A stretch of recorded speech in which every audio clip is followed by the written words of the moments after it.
truly to have a partner in crime, that's what makes this special.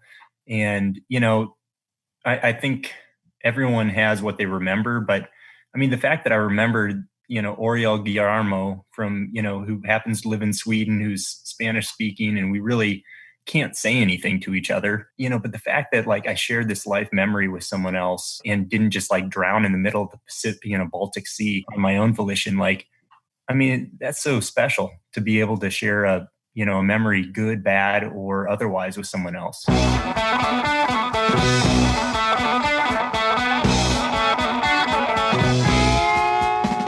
Welcome to the Low Tide Boyz, a Swimrun Podcast. I'm Chip. And I'm Chris, and welcome to episode 19 of the show. Today we have Lars Finanger of Ödyssey Swimrun and a stout athlete in his own right. We're going to be chatting with him pretty much about his journey in the sport up until he started Ödyssey Swimrun. Yes. Yeah. So we'll have him back for that story. Of course, and all the races that he directs and hosts.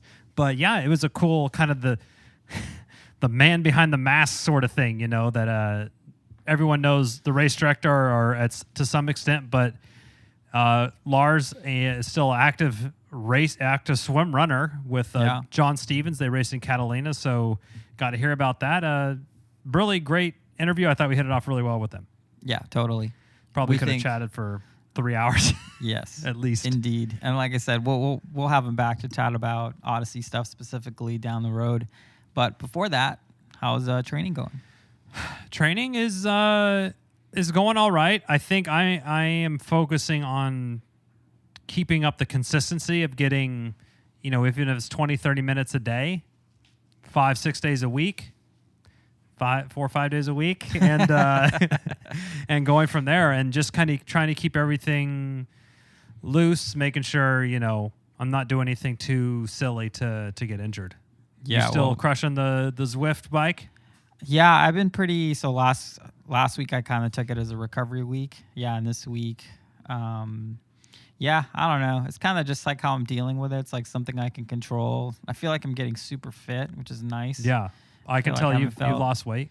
I feel like I've lost weight, but when I'm losing in my dad bod, I'm gaining in just hair volume. So if we really, I think we can officially announce that coming out of the COVID situation, the Low Tide Boyz are going to go with the longer hairstyle.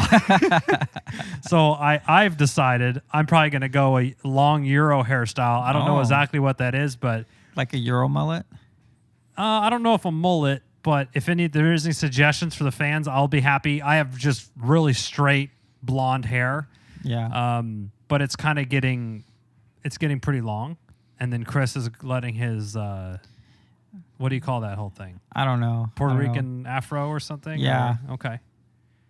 It's good. You got to always do something with it, because Chris has, messaged me, or I've seen him without his face on, so to speak, and it's it's a little unkempt. It's a little Einstein-esque. It could get whack. Yeah. Zany. This is what I'll do for fans of the show. Okay, next time I have my hair with no product. Oh, we'll put it on. I'll post it on the stories. Okay. So yeah, we'll both do that, and then we'll, Isabella from Ad Nature, Arc Swimrun, braided your hair. Arc Souls Ad Nature. Sorry about that. Yeah, she's gonna have more hair to braid. There's a lot. Time. She's got her work cut out for the next race that she's there braiding hairs. Yeah, I mean, I'm pretty committed to continuing to train and also grow my hair out. Yeah. So. And, I've just made sure my mustache is still around. Yeah, so who did we decide our shout-outs are for this week? I think fellow Novato. Yes. Ian? Novato, we went over this already. This happens before. Novadan. Back-to-back Novadan shout-outs. Novatoans. Sarah had a 50K canceled, I believe 100K, and I believe even 100 miler canceled. Yeah, 100 miler canceled. So she has been, we follow her on Strava. There's the Low Tide Boyz Strava group, if you want to join that, or club, or whatever they call it. And so follow that, kind of follow fellow fans of the show and give kudos and thumbs up and all that good stuff. But she actually is doing that really crazy race across Tennessee. Yes, it's 1,000 kilometers. You have Till August or something, you right? have like 3 months to do it. Averages about, I think, like a 5K a day or something you need I to thought run. it was like 5.6 miles a day or something. Maybe it was is. enough to where I was like, whoa. Yeah, it was a lot. Hard pass I was on like, that. yeah, no thanks. It's like power to you. But that race is actually, surprisingly, the guy who put it on is the same guy who puts on the Barkley Marathon, which is that insane, the race where no one finishes, or no one's finished for the last several years. Right, if you finish, you win pretty much. Because Yeah. no one finishes it. Well, even if you finish, you got to finish under a certain time. Anyway, it's With all the pages of Moby Dick. There's like a Netflix documentary you can watch about it. But so he put this idea for this virtual race, and it's been great. Everyone's trying to rip it off. There's a race across Colorado now, and all kinds of other stuff happening. A race up or down California would be pretty long. That'd take a long That time. would be pretty long. Yeah. That could be the whole year almost. I know that's a challenge in Zwift, right? To ride the entire mileage of California Something or something like that. yeah. So Anyway, here we are. The chat with Lars was really great, and don't forget we also have a few housekeeping things. We have our Wild Swim Run collaboration still on our site. Those orders keep trickling in, and whenever you buy merchandise, proceeds of that go. We're collecting all the funds, and then we're gonna get one of those big novelty checks and send it to Fanny and Mia to help sponsor their Wild Youth Initiative. Yeah, hopefully 1 or 2 young women to get into the sport of swim run, which would be pretty cool. And we're excited for them. I know Fanny in particular was just allowed outside to go. She's starting running and swimming again. So we're excited for that. And same for all of our friends over in Sweden and wherever your shelter in place have starting being lifted. Don't forget, we also have bonus shows coming out soon where we're doing gear reviews. So be sure to stay tuned for that. Subscribe, tell a friend, and rate on iTunes as well. But without further ado, here is the interview with Lars Finanger. It's a good one. Enjoy it.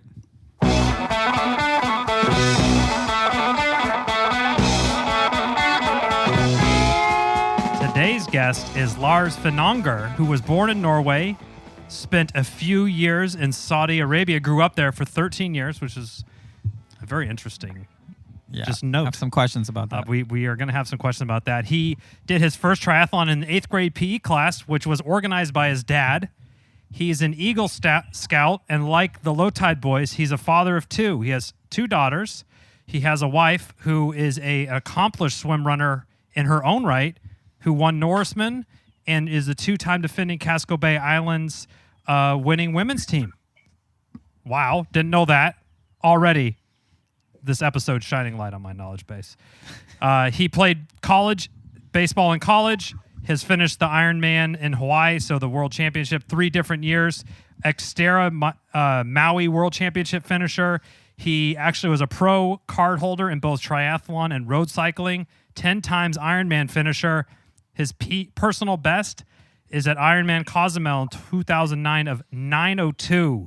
That's blazing. That's blazing quick. He has worked at Triathlon Magazine.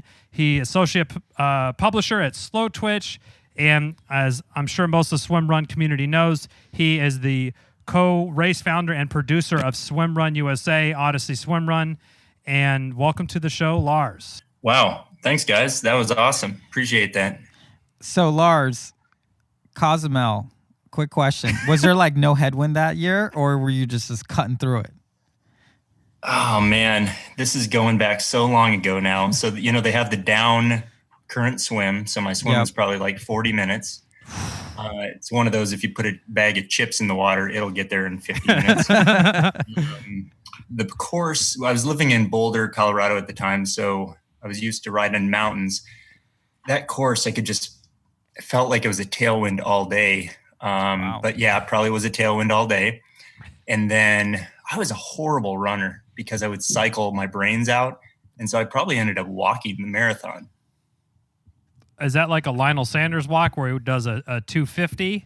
Or is that a walk like you did a 345 and you probably could have done a low 345. Okay. I don't think I ever went lower than probably a 320 in an Ironman marathon. So you just you just emptied the tank on the bike and always. and just ran with what you Yeah. had left. Sounds like At what was that? that time, I thought it was fun. I thought it was like to see how close to the front of the pro race I could come off the bike and be damned what happened on the run. And so I think I was right behind Rutger Becky, who ended up winning the Belgian triathlete. And I think he ran a 2:38 or a 2:40, and I ran an hour slower. Wow. You're like, that's like Starkey. Well, Starkey or going in the Wayback Machine, Lieto. Wasn't he just like the bike guy, and then he would just die to Crowy on the run?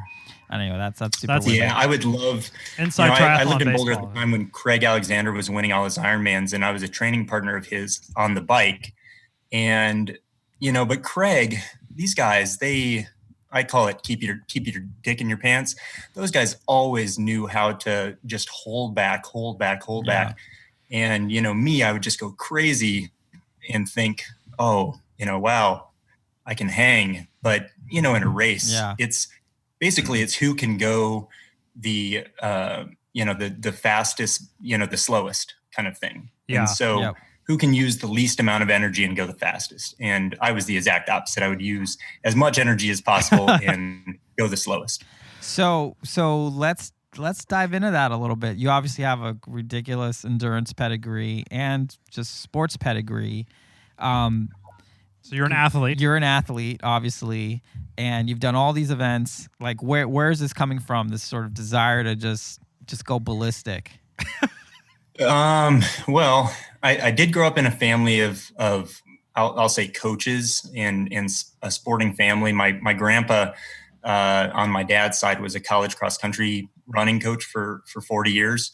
However, he was not a runner. He was a basketball, football, and baseball player. I think growing up in Saudi Arabia, you didn't have many sports to choose from. You had soccer, swimming, running, and baseball. And so I think I just gravitated towards swimming, soccer, and baseball. Mm-hmm. And then, rode a bike because the small little oil compound, which you could ride your bike everywhere. I had a paper route. So, it was always on my bike. That's just what we did as kids back then. And, actually, I think running was my father was a gym coach and a principal at an elementary school. And he integrated triathlon and running into the PE curriculum. And so I think I started running because he basically made us. My joke about running is it was always my discipline for running my mouth in baseball practice. Yes. He'd be like, hey, Nicodemus, go hit 40 poles if you can talk still. It was that whole thing. So, I mean, Do you talk the whole time when you are out there on the course? Do Chipper and I? Oh, Yeah, it's pretty impressive. We've done 100Ks together. We've done double century rides. We've done all kinds of ridiculous we have stuff. several 12+ hour days and side by side. Yeah, for sure. we always find stuff to chat about. I mean, if it's an important race, like if I'm like Chipper did his first 50 miler. Was it last North year? Face 50, North Face 50 miler. So actually, it saved some stories. And I was like, oh wait, I'll You're like, I'll well, tell you save that it on for Saturday. Save it for Saturday. But for the most part, we just can always keep the banter going. That's when you're like a married couple, Yeah, That kind of You is. just don't want to use them all on your first date. yeah, exactly. Especially if it's a good choice story, like if it's really funny, I try to save it for a special occasion. But yeah, in Swimrun, it's interesting because for us, Casco Bay, which we've talked about on the show, we're just shooting the shit, doing our usual thing, and then at some point it just got serious, and we kind of just stopped talking, and just there's like, always that moment in races we have work to do. where the conversation stops, isn't there? Yeah, and that moment was when we thought we had about a mile left, but it turns out we weren't even to the second half of the course because we got caught up in some of those currents over there in Portland, Maine. So we had done some bonus yards in the water. So we were a little bit pissed, and we're like, all right, let's just finish this thing. Yeah, let's go. But we had a blast. But we're getting. That would have been better. That would have been better had you thought that you signed up for the short course, but then it turned out that you were in the long course. Yeah. Yeah. So you came up. Well, trying to steer the ship a little bit, but you came up from triathlon, and you very early kind of got this or heard about Swimrun, and I was wondering if you could tell us a little bit of about that story, about your first. What was your first enlightenment to the Swimrun universe?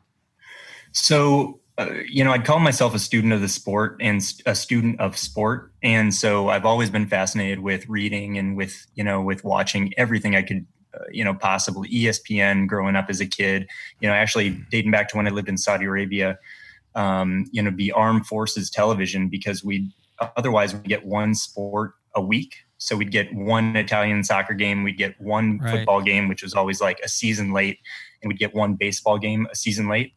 And so, besides watching those one games a week, when the war came, the Persian Gulf War, we finally got Star TV, which was like American Forces television. And so for me, that was freaking awesome, because now all of a sudden I could watch all these sporting events. I just had to convince my dad to let me stay up till 2 a.m. to watch them. Right. Because of the time change. So being a student of the sport, it carried over when I started working at Inside Triathlon magazine. I was both an intern and an advertising sales rep. But I always wrote in college. And so I always somehow managed to convince our publishers to let me write as well. And they would let me do interviews, and they would let me do the one issue a year that we had that was called the Tri Guide. And that just profiled races that were out there. And I never wanted to profile the cookie cutter races. I always wanted to profile the extreme and out of the box races, because those are the ones that intrigued me. And so, of course, Slow Twitch was kind of the place where all the gear occurred in the triathlon world. It's a website forum where everything is talked about. And disclaimer, they are my current employer, or one of my contracted employee gigs. We'll try not to disparage them. Yeah. But a person who was on the message boards all the time back then was Jonas Kolting. And so Jonas, he did this forum thread where he basically said, hey, there's this weird aquathlon race happening next weekend in Sweden. Should I do it? And the weird aquathlon race that he was talking about was Ödyssey. Yeah. And, this is the first year that this couldn't even be called a race back then. This adventure thing happened. And there were like 10 replies, and they basically said, yeah, you fool, do it. And, just Michael and Mott's making fake accounts on Slow Twitch. I think Mott's even did reply in there and basically was like, hey, everyone else, if you have any Swedish friends, tell them to come and do it. But Jonas he was a freak, and, he could do anything. And so, Jonas ended up, I think he's done every single one. Well, I know he's done every single one. But he triggered this light. So I knew that this thing existed. Right. Started writing about it in Inside Triathlon's Tri Guide as one of these obscure events to do. But I put it up against like the Eco Challenge, or like an adventure race, because it wasn't triathletes besides Jonas who were doing it. It was adventure racers. I mean, they were using things like inflatable buoys to go across the swims, and you had camping mattresses. Yeah, mattresses. They're using mattresses. And you had to wear lifeguard vests. It was a special forces type race. And so truly, I thought if you weren't a Navy SEAL, you weren't invited. Like only Goggins would do it now. Yeah. And, the funny thing is I know quite a few of these SEALs and, having lived in San Diego for a while, and there's really only a couple SEALs who I think would probably do really well at Ödyssey. I mean, they'd survive, but there were only a couple. Mitch Hall and Kerry Clausen are probably the only two who could ever have been competitive in that race. But I don't think Mats and Michael really knew what triathlon was. They were coming from an adventure racing background. So, but anyways, that's when I became intrigued with it, and that was probably about 2007. And so just started writing about it in the Tri Guide. Fast forward to 2014, and I had put on some small races in San Diego, these kind of obscure swim, bike, run, double super sprint style races. And they really weren't doing anything. But I didn't want to put on a regular triathlon. And I don't know how I heard about the race, maybe like an Outside Magazine article or something. But I basically just told my wife, I have to go out there and cover this race because I don't know what it is, but I feel like it's kind of the right time. And because it was a race then, right? Jonas had basically by then told Mats and Michael, you have to get rid of the mattresses. You have to get rid of the life vests. Yep. Let swimmers swim. Let runners run. And it was kind of like evolving into being a race. And so that made it less militaristic and more racing. And so the timing felt right in 2014. I reached out to Michael and Mats. They said, absolutely not. We don't care who you are. We don't care who you work for. But if you want to come out to Sweden, it's very likely that someone will get injured or sick and not be able to race. And so I took the flyer and I went out to Stockholm, and, it wasn't completely a flyer on the wall. I was going to Germany for the Eurobike trade show anyways. Yeah. Okay. So I kind of joined the trips together, but sure enough, at the pre-race meeting, there was Michael said, hey, there's this, weird American who is here. He's done the Norseman Extreme, so he's not a total, dead fluff. weight. Yeah. And if you, his sanity can be questioned. Yeah. Therefore, he's perfect. And so if you need a teammate, there's someone who has stuff, not the right stuff, but stuff, and he'll do it with you. And so sure enough, there was a Swedish Olympic swimmer who had come down with food poisoning. Oof. Was ill, and I didn't food poison him.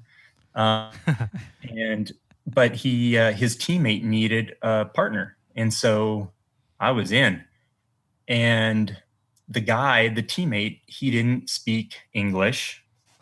He spoke Spanish and Swedish. And I spoke a tiny little bit of Spanish and a tiny little bit of Norwegian, which can be kind of, coupled as Swedish kind of. And so Nordic-esque. So for like 12 hours the next day, consisted of a little Swedish or Norwegian, a little Spanish, and a little English. Just small talk, Absolutely had a blast.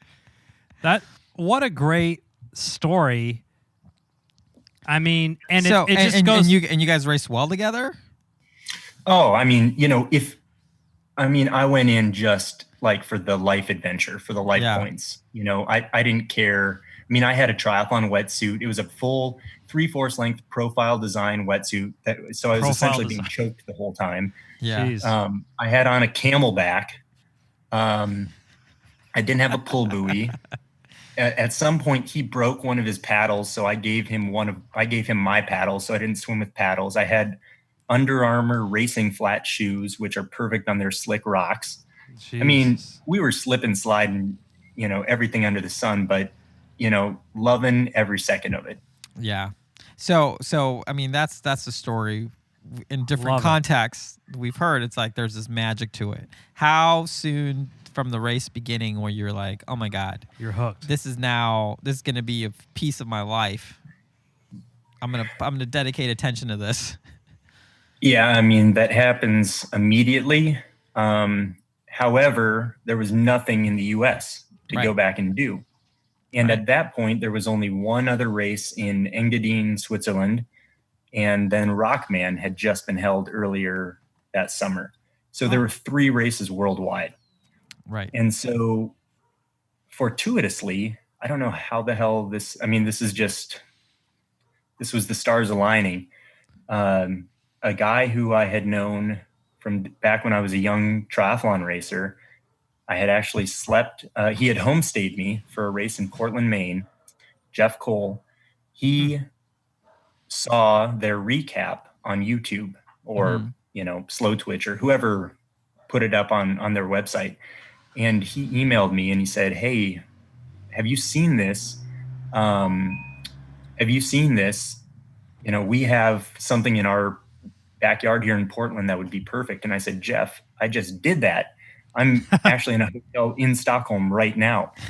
And, it was, Jeff and I had stayed in contact with each other over the years. This is probably 10 years after I had homestayed with him. But he essentially reached out of the blue and, had a perfect venue in Portland, Maine that we could do this in the US. So right then and there, the idea was hatched to have an event in the US. And that sort of was the incubation of, what was Swimrun USA, but is now sort of Ödyssey Swimrun. What an awesome story. And Chris and I did the first Casco Bay after Jeff Cole had passed, and just the whole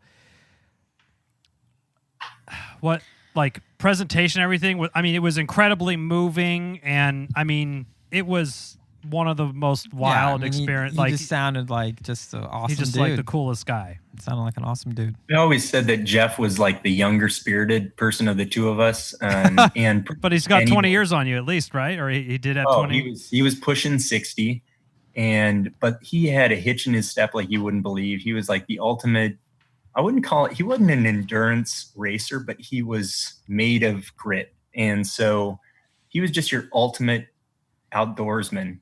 Like anything outdoors oriented, snowmobiling, ice fishing, hunting. He loved hunting. So, the fact that this race that he thought, the mandatory equipment back then included a compass. And good Lord, had you come to the race the year before, Chipper and Chris, you would have thought that we were like, parachuting you guys in, and you'd have to orienteer. Like as an orienteering race or something. Well, that was the part of the race that Jeff thought was going to be the focal point, and he loved that. The fact that, while you're swimming, you're going to have to be navigating the currents and tide charts with your compass. And, thank God that, it's more us triathletes who are kind of, in the sport where we just put our head down and swim hard. Right. Yeah. Just give me a flag. Yeah. Just where do I need to end up? I'll try to make it there. Well, it's funny, Lars, because I was actually signed up for year 1 of Casco Bay, but I ended up being injured and not being able to go. So I was like, the second I saw that race, and I learned about Swimrun from this book. It was the world's toughest endurance challenges. That had it just had a bunch of random, I think it was like a VeloPress book. You can list it in the show notes. It's pretty entertaining as a coffee table book. You're just like, oh shit, that looks crazy. Like just the craziest shit. Like, oh yeah, let's run across the Sahara. Okay, that's a real thing. So Attila was in that, and once I saw there was a race in the US, I asked this buddy of mine to sign up, and we Not did. me. I will say. It wasn't Chipper. I don't know what you were doing then. I don't know why I did. I started building resentment is what I started doing. and every once in a while, when you feel that rope tighten around your neck during the race, you feel that resentment. You just turns that screw a little bit. But I couldn't do it, and then life happened, had a kid, and I was just like, I really want to do this. And Chipper was the person I asked, and he's the guy I can always go to. And I'm like, I got a really dumb idea. What do you think? For the really stupid stuff, I'm always down for a yes. That's what you need, right? I mean, you need a partner in crime. And, the sport is morphed now where, you can come into it from a few different kinds of angles. But, truly to have a partner in crime, that's what makes this special. And, I think everyone has what they remember, but I mean, the fact that I remembered, Oriol Guillermo from, who happens to live in Sweden, who's Spanish speaking, and we really can't say anything to each other. But the fact that like I shared this life memory with someone else, and didn't just like drown in the middle of the Pacific, Baltic Sea, on my own volition. Like, I mean, that's so special to be able to share a memory, good, bad, or otherwise with someone else. Yeah, and he's thinking the same thing on his end. it's just I mean, it's just he's so got a wild. story to tell. Yeah, I ran with this Yankee, like His friends won't talk to him anymore. Yeah. Awesome. Well, that's a really cool story about sort of the inception of Swimrun USA, or now what's now Ödyssey. I'm curious, and this is something I feel is a little bit unique for race directors. You're the owner, race director of Ödyssey Swimrun, but you also participate in a lot of swim runs. So you did Otolo Catalina with us, you were considerably ahead of us. We started with them. We did that. We started with you. We started together. We had beers the day before. That's true. That's true. And so tell us a little bit about how you do that. I mean, your partner in Catalina was John Stevens, who is, I don't want to mess up his title up on Casco Bay, but he is like co-race director. He's the fastest swimmer is what he is. So he just tugs you around all day in the water. Oh yeah, yep.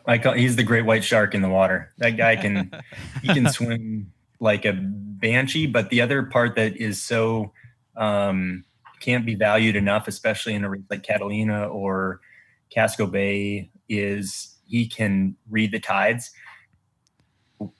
Thank God, like he does not ask for my input in the water, but the majority of the time where I'd be thinking, okay, well, we should just go this way, and he's swimming seemingly out to sea, we get there so much quicker than had we gone my way. I mean, he's fantastic. He's smart. He was born on the water, so he gets it, and he's fast as hell. He has a collegiate swimming background, but I mean, and he stays very fit as well. So yeah, we have a good time but he's an assassin in the water, but he's just such a humble dude. So we have, to me, like if I was racing with someone who didn't want to have a conversation and just was looking for a result, that wouldn't be fun, wouldn't do it. But John and I both kid that we're like, we're dads. We have like these, we're starting to have dad bods, and, it's like we have all the same stories. We get sick from our kids bringing stuff home, and, we're homeschooling the kids like everyone else right now. But, we have the same commonalities. So it's just a really fun team. But we've only raced the two Otolo races in Scilly and Catalina together. Because otherwise we let him loose with Casco Bay, and he just kind of fills in as a race director, really leading into the event more than anything. Mm-hmm. Okay. Since we're on the subject, what did you think of Catalina?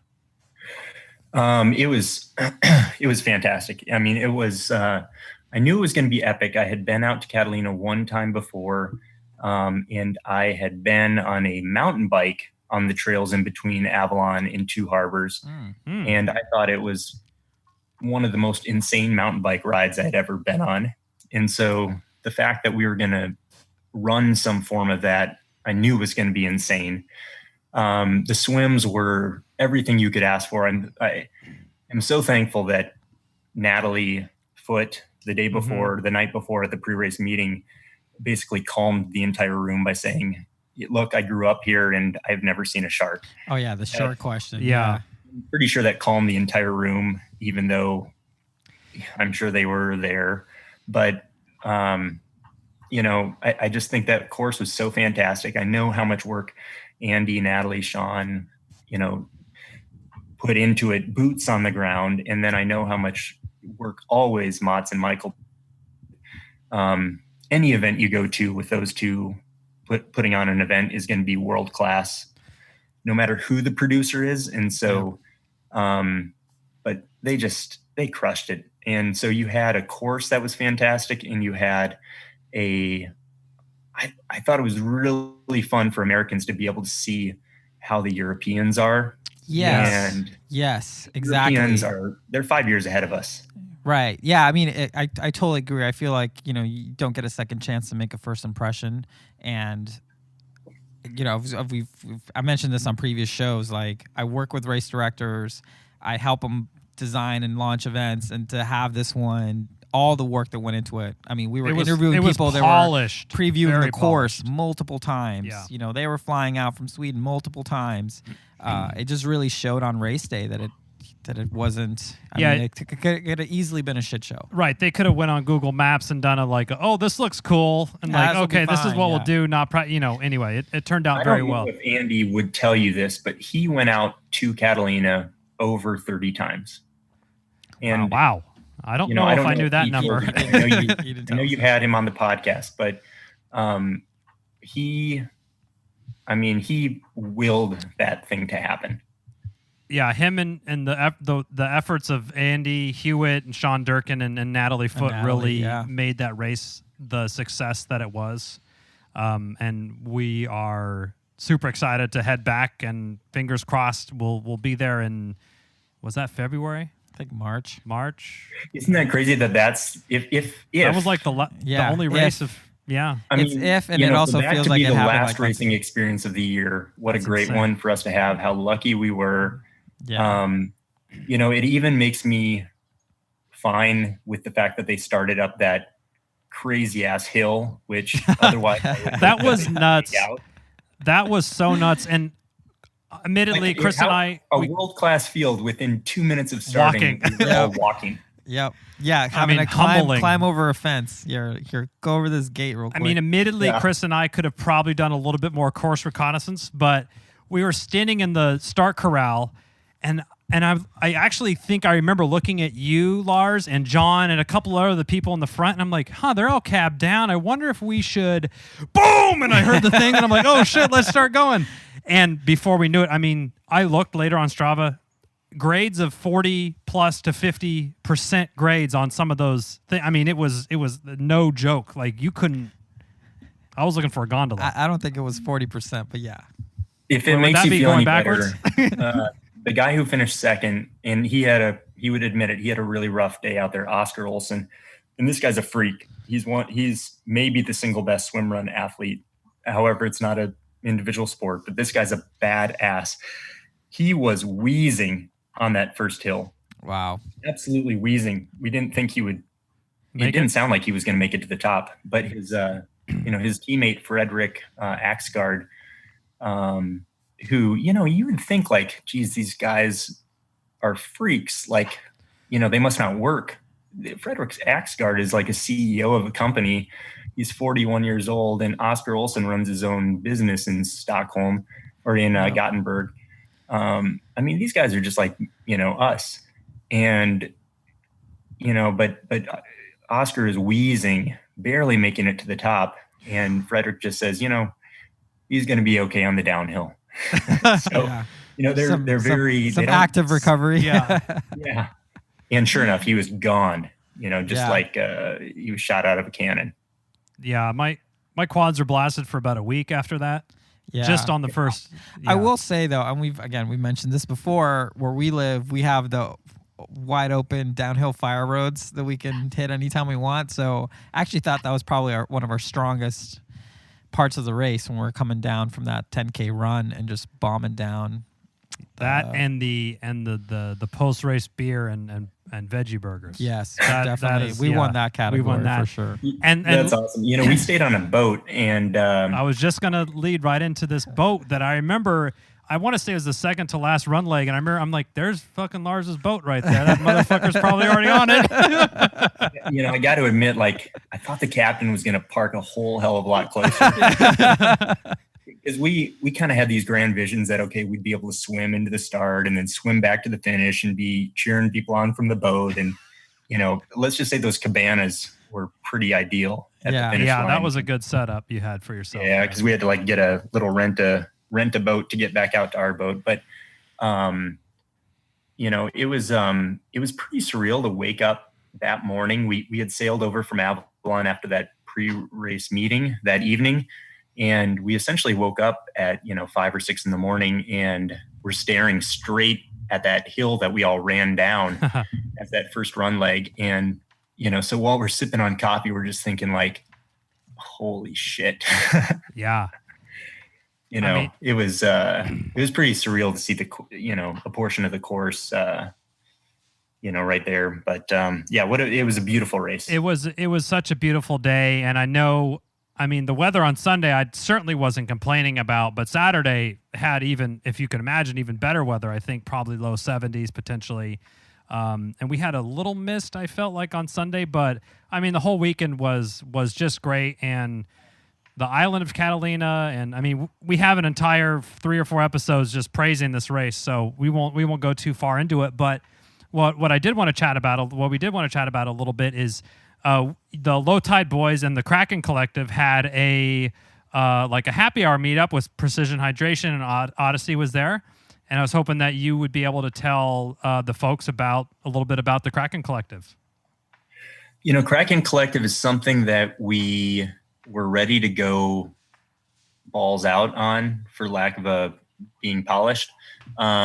Essentially we wanted to offer, a lot of our racers who for a lot of racers, we're the only thing that they'll get to experience. I mean, to be honest, like, a lot of Americans don't necessarily travel overseas, and there's not necessarily a lot of options to race yet, not overseas, aka not in Europe. And so, we wanted to give racers something that could be more of a community feel, because otherwise they're just connected to their triathlon friends. And, as you guys know, you're probably the 2 crazy guys who do that swim run event, and hopefully that continues to change.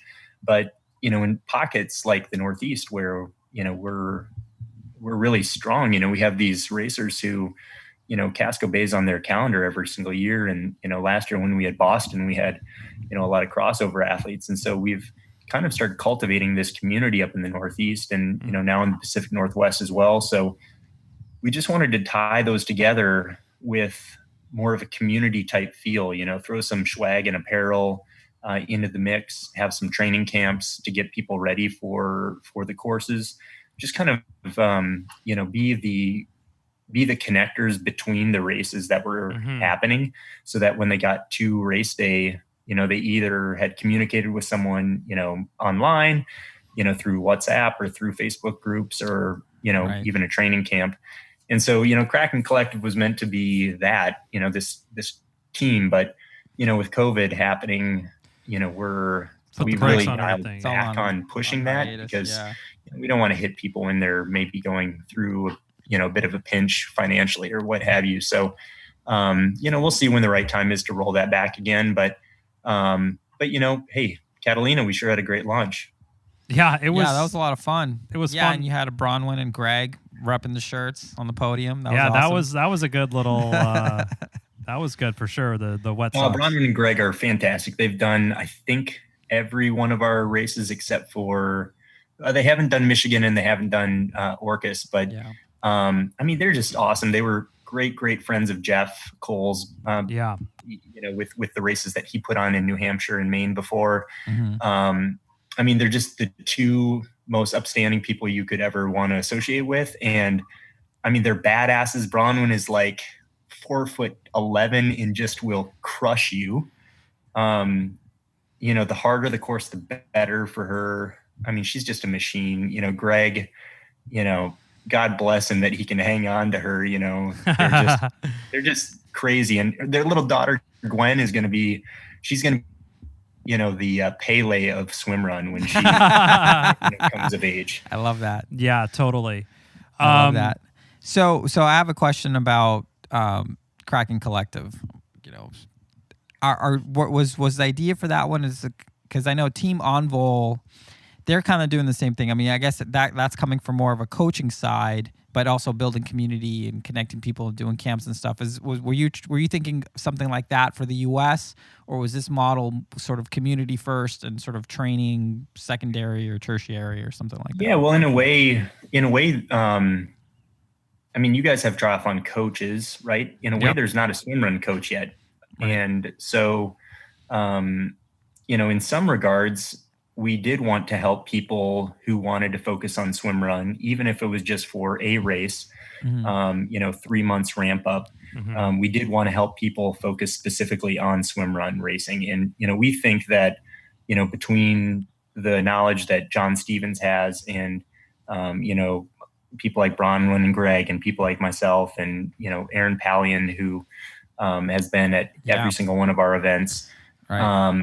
We thought that we had Alaska. the knowledge base to help get people prepared for races as well. Mm-hmm. So in that regard, and I know Nicholas, and I know, what he's doing with Envol, and I know he's had success at the Ödyssey races. And I know he's wanted to come and penetrate the US, and, we welcome him with open arms at our races as well. As you go to an Ironman and if there's 2,500 athletes, that means there's probably 2,500 coaches. Yeah. And so what if we're going to have like 5 coaches amongst the field? Like that's probably a pretty good ratio. Yeah, so, for sure. We just want to prepare people for, we're not going to dumb our races down. We put on very challenging races at our Ödyssey races. We don't want people coming in underprepared. We want people to finish feeling a great sense of accomplishment for the types of races that they've, the courses that they've, managed to get through. And, we feel that a big part of that is the journey that you go on leading into the race. Absolutely. Yeah. Absolutely. Yeah. I mean, if it's an ordeal the whole time, because 2K a week swim volume, that's just not going to make for a positive. I mean, in the makes end for of the great day, memes, though. Makes for great memes, and that's definitely fodder for memes. But it doesn't make for a positive, magical experience if you're totally unprepared. And I think you can get away with a lot of that stuff and more standard, like a half marathon. I'm sure a lot of people can just bullshit their way through that. You could fake your way through some stuff, yeah. But a swim run with 10,000 feet of swimming or whatever, 10,000 yards of swimming. I mean, you guys know, right? It's in a triathlon, once you're done with the swim, it's almost like, okay, let's close the book, end of the book, start the new book. Yep. It's almost like an entirely new race. But the fact that, okay, after the first swim, 4 hours later, you're going to have another swim, and it could be the hardest thing you have to deal with. It could be the longest swim. It could be the swim with the stiffest currents. It could be, the swim where your legs are cramping up. And so it's just a different sport altogether. And, I think there are unique things that, we want athletes who do our race or do any race to be prepared for. And I mean, look, do we necessarily have an interest in becoming a coaching company? Absolutely not. We just want people who do our races to be prepared for the adventure that they're about to experience. Right. I mean, makes sense to me. Plus, you get that community thing. I mean, the sport is so young. I mean, Chipper and I always kind of like, when we're seeing the people reaching out to us, asking us questions, all this stuff, like it's just surreal. It's just so surreal. But at the end of the day, everyone's learning, right? It's everyone's learning. Like, I mean, it's like such the first inning. Yeah, it's such a small tent, right? It's such a small tent, and in January, late December, Chipper and I come up with this idea, and it's like, oh yeah, be a really funny listener acquisition strategy. Just make fun of triathletes and swim run. I love it. Just make fun of everybody. I mean, you guys came in at a time. I know that you asked everyone, and you asked, what can we do to make the sport grow? And Damn I it, got Lars, a few you're still thoughts on my question. Yeah, that was our next question, man. So Lars, what do you think would help swimrun grow in the U.S.? I know, and I was just about to say, I've got kind of the devil on one shoulder, the angel on the other shoulder, which means I wanted to. I mean, okay, what does Lars think? Right? I wanted to grow organically in a way that isn't forced. We couldn't, but I mean, if you threw a ton of money and just marketed the hell out of, go marketing to every triathlete under the book, through Facebook or through YouTube and, whatever it is, are you going to like the end product? And are you going to like who shows up to your races? And are you going to like the look and the feel of what it's like? And, I don't know, the answer to that is yes. And so I'm less worried about it growing into the next triathlon because because it's not triathlon. Right. And I think 100%. Face it like it because it's not triathlon. And so, I mean, I think swimrun is much more like gravel cycling and ultra marathoning than it is triathlon. And because those have vibes that are, let's have a beer at the end of the race. Let's, if I slip and fall, I'm not worried about getting a personal best here. Right. I'm not going to leave you behind. I'm going to help you out. And, I'm going to stop in the middle of the race if there's that couch that I can take a picture with, because wow, that'd be funny. Or, Marcus Barton and some of these others who race with a GoPro, because they don't take themselves too seriously. I think that's all really cool stuff. And so I don't think we have to grow too quickly. I think if we grow organically, and get the right people in the sport, I think that's maybe the better answer. But where I was going with that was, I think you guys came into this into the sport at a great time because, you're lovable. You have these memes that are just hilarious and like will bring a new person in who's not so serious and, who realizes, look, these guys don't take themselves seriously. That sounds like a lot of fun. I want to have a lot of fun. And so, it doesn't have to be this super serious sport. It can be a sport that's fun. It can be a sport that's really hard. And, we just want it to be really inviting. So, I don't know. I think we're all trying to do the right things. And I don't have the silver bullet. I don't have the magic answer. Yeah. Well, I thought that was a very, very good answer and very closely aligned, if not. Oh, yeah. Exactly. And I think, just coming, we're talking to you as Lars, not as like Mr. Race Director, but having that come from a race director, I think that's just really noble, where it's just like, hey, this should grow in the right way, the way it needs to grow. I mean, you're talking about our show. I mean, one of our values for the show is really like, hey, we want to grow this in our image.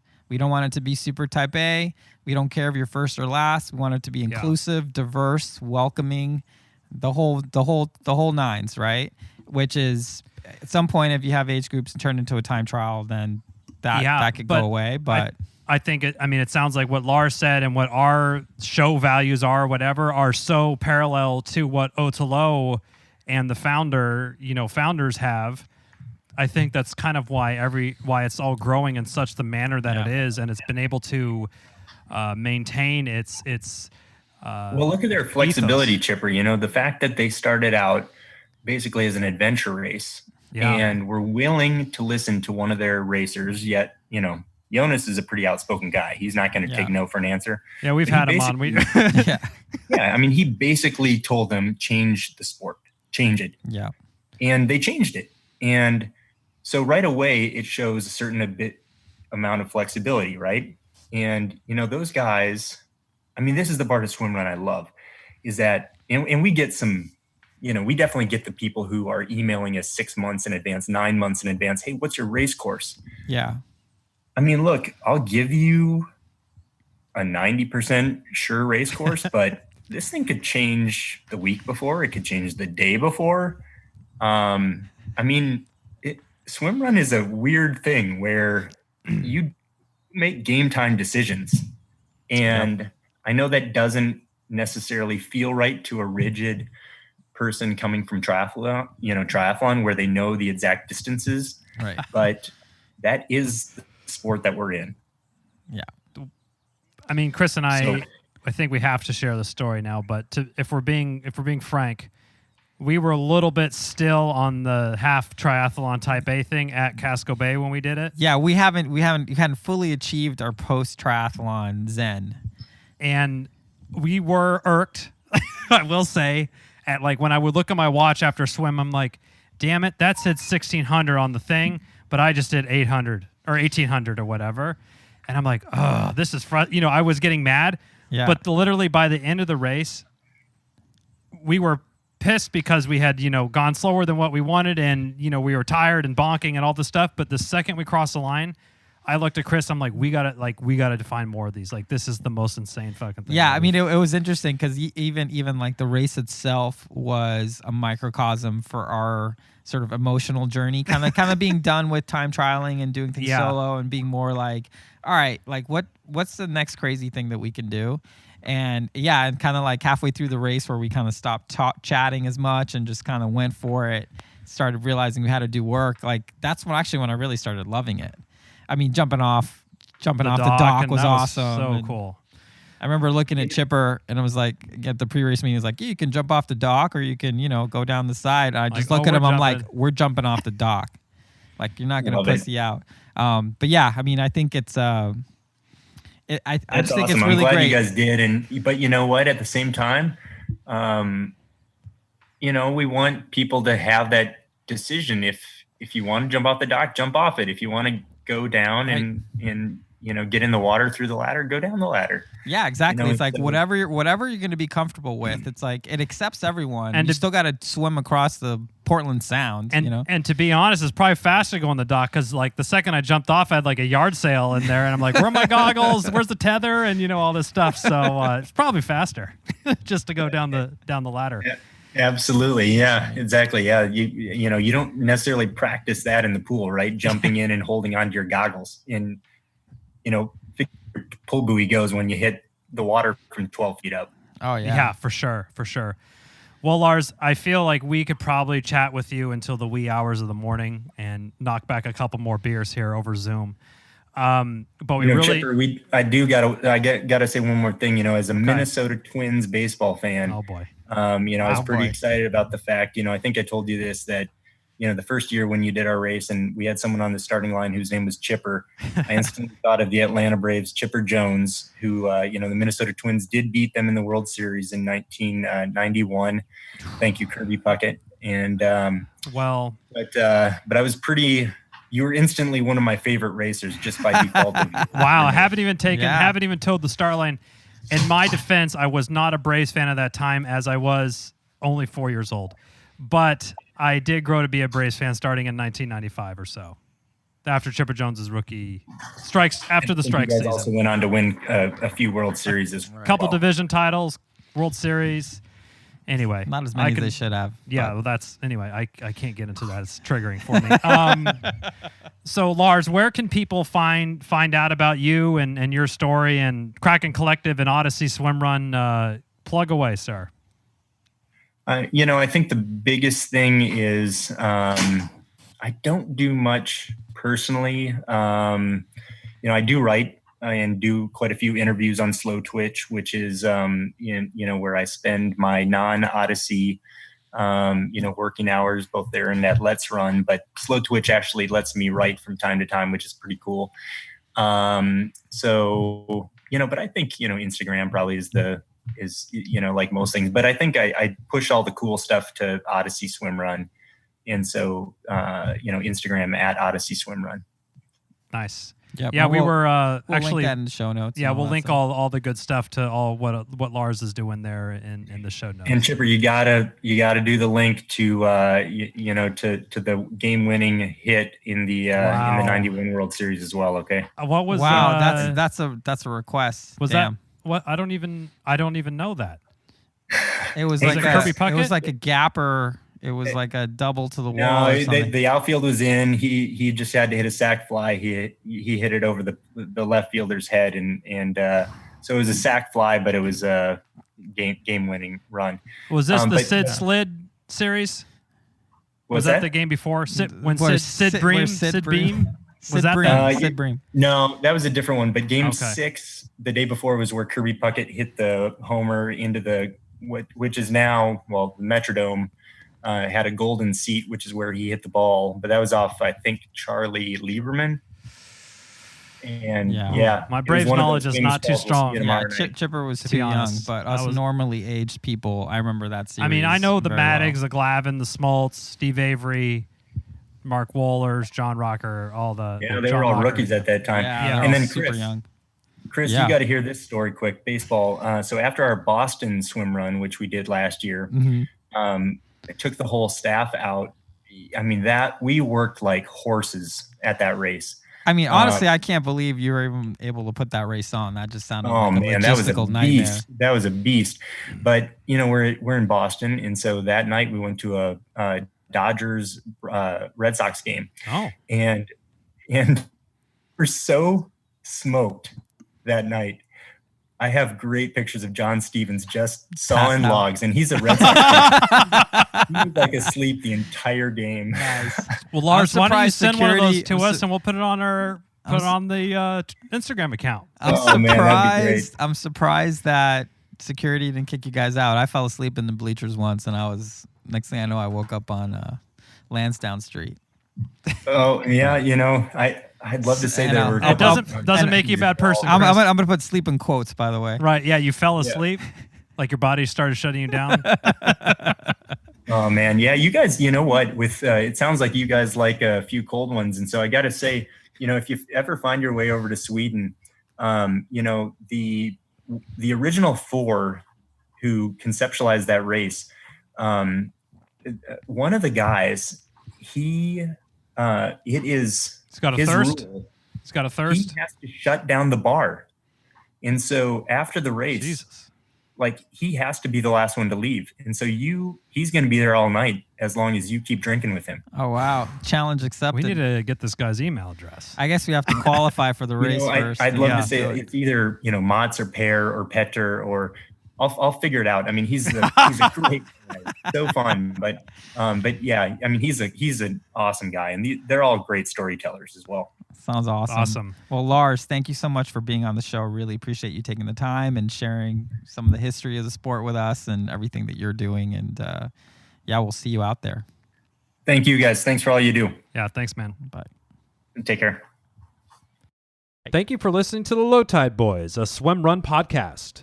Make sure to subscribe wherever you listen to your podcast and leave a review on iTunes if you're so inclined. You can also sign up for a newsletter at lowtideboys.com. That's boys with a Z. And check out our meme page at The Low Tide Boyz on Instagram. If you have any questions or suggestions for the show, drop us an email at lowtideboys@gmail.com. We'd like to thank Writing Easy Records for our show music, and of course our wives for their support and tolerance of our swimrun activities, hobbies, and other bullshit we do. Finally, you can support our efforts on Patreon. Until next time, get out there and go for a swim. And then a run, And then another swim. then another run, And then another swim. and then run to the finish line. And just keep going until you're done. Yes. Or Until run you to cross the finish line. Or run to the car. Or run to your car. Somewhere. Just keep running. Peace. Only